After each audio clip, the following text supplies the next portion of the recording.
Welcome back to The World of the Heart. In our last episode, we began to explore the profound influence of this enigmatic organ. Today, we delve deeper, challenging a fundamental assumption many hold about decision-making. We are taught to follow our hearts, to trust our deepest feelings. But what if the heart, in its profound complexity, is not always a reliable guide? What if it is, in fact, a beautiful liar? This episode will argue that blindly following the heart can lead us astray. It is a radical notion, perhaps, but one worth profound consideration. The heart, as we often perceive it, is driven by desires, by past traumas, and by a deep-seated need for comfort. These are not always aligned with truth or with our highest good. The heart is a constant companion, its voice often instinctively obeyed. We are conditioned to believe it speaks a pure, unvarnished truth, a direct line to our authentic selves. Yet, this pervasive notion demands scrutiny. We must subvert this comfortable belief and reveal the heart's truly deceptive nature. The heart does not show us reality as it is. It rarely presents an objective, uncolored view of the world or our place within it. Instead, it shows us what we desperately want to see. It presents what flatters our ego, what confirms our biases, and what meticulously protects our most cherished illusions. The heart, then, is not a compass guiding us to truth. It is, more accurately, a distorted mirror, reflecting back a version of reality that serves its own complex agenda. This deceptive nature is not merely philosophical, it has a scientific basis. A compelling study from Princeton University sheds light on the speed difference in our brain's reactions. The emotional brain, specifically the limbic system, reacts with astonishing speed. It processes information and triggers responses within a mere zero point 0.2 seconds. In stark contrast, the rational brain, the prefrontal cortex, takes longer to engage. It kicks in after approximately zero point 0.5 seconds, a significant delay in the rapid-fire world of decision-making. This temporal gap means that our emotions often dictate our initial choices. They set a course before our capacity for reason can fully intervene or offer a counter-perspective. This explains why those powerful gut feelings can feel so undeniably right. They are the immediate, visceral reactions of our emotional core, even when they lead us down a path of error. The consequences of this deception are painfully relatable. Consider relationships where the heart whispers, "This person is the one." This fervent belief often leads to profound heartbreak when reality inevitably intrudes. In life choices, the heart might urge, "Go for it, it's your destiny." This passionate conviction can propel us forward, only for us to crash against the unyielding wall of reality.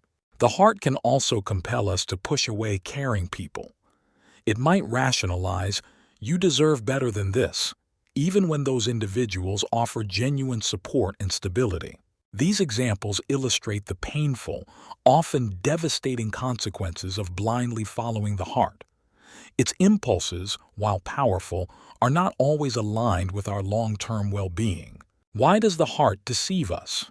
Because it is not a pristine, unblemished entity. It is built from a complex tapestry of past wounds, deep-seated fears, and unmet needs. It is shaped by ego, by fantasy, and by the lingering echoes of pain. The heart filters every new truth through the lens of its own history. What we often label as intuition is, in many cases, the unhealed trauma speaking. It is the echo of past hurts dictating present reactions. Consider the individual who pushes away healthy relationships. This is not intuition.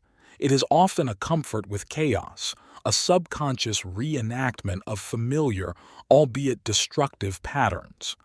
Therefore, listening to your heart is frequently nothing more than obeying your scars.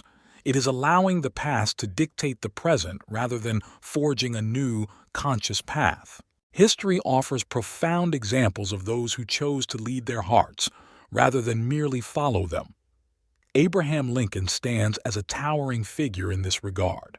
His heart undoubtedly desired peace. It yearned for the avoidance of conflict, particularly regarding the divisive issue of slavery. Yet Lincoln chose truth and justice over emotional comfort. He understood that the greater good demanded a difficult, painful path. He signed the Emancipation Proclamation, knowing the immense personal and national cost. He chose principle over the heart's desire for ease. Lincoln exemplifies the profound difference between following the heart and leading it. The heart wants what feels good, what is comfortable, not necessarily what is truly good or just. Further scientific reinforcement comes from a Harvard University study on cognitive dissonance. This research demonstrates how our brains actively rewrite facts. They do this to justify decisions that conflict with our deeply held values. This phenomenon is particularly pronounced under intense emotional pressure. This reinforces the idea that our minds rationalize choices already made by our hearts. We construct narratives to make our emotional impulses seem logical and correct. The heart, in essence, lies to protect its illusions.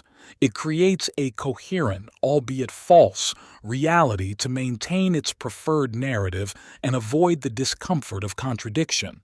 It is time, then, to challenge your heart. It is time to question its impulses, its desires, and its seemingly undeniable truths. Recognize that your feelings, your wants, and even your most deeply held beliefs can, at times, be profoundly destructive. They can lead you away from growth and genuine well-being. Learn the difficult yet liberating art of saying no to yourself. This is not self-denial. It is self-preservation, a conscious act of choosing truth over comfort. The heart is indeed a beautiful liar, but trusting it blindly leads us away from truth, away from our highest potential, and often away from ourselves. In our next episode, we will delve deeper into the heart's influence, exploring how we can cultivate a more discerning relationship with its powerful yet often misleading voice.